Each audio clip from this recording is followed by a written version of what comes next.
Sans vraiment d'intimité et sans se connaître, cette vingtaine de familles vit pourtant ensemble. Car c'est pour une bonne cause.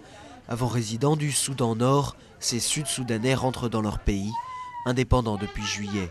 Ce centre leur sert de transit avant de pouvoir retrouver leur terre natale. Mais le voyage n'a pas toujours été facile. La vie est très dure. J'ai dû vendre mes affaires pour acheter de la nourriture. Il n'y a parfois pas assez de nourriture dans le centre, très peu de travail et encore moins de services. L'UNHCR prévoit que 17 000 personnes viendront à State Lake l'année prochaine seulement.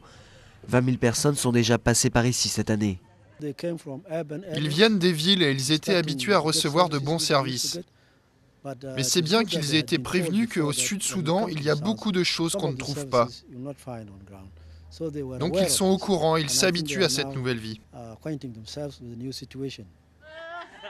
La plupart de ces Soudanais reviennent dans le sud pour retrouver leur famille ou l'endroit où ils ont grandi. Ceux qui n'ont nulle part où aller peuvent recevoir des terres.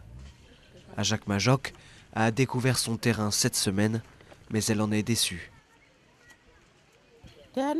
L'endroit où nous sommes maintenant est mieux pour nous. Il est près de la route. Quand quelqu'un est malade, on peut facilement aller à l'hôpital.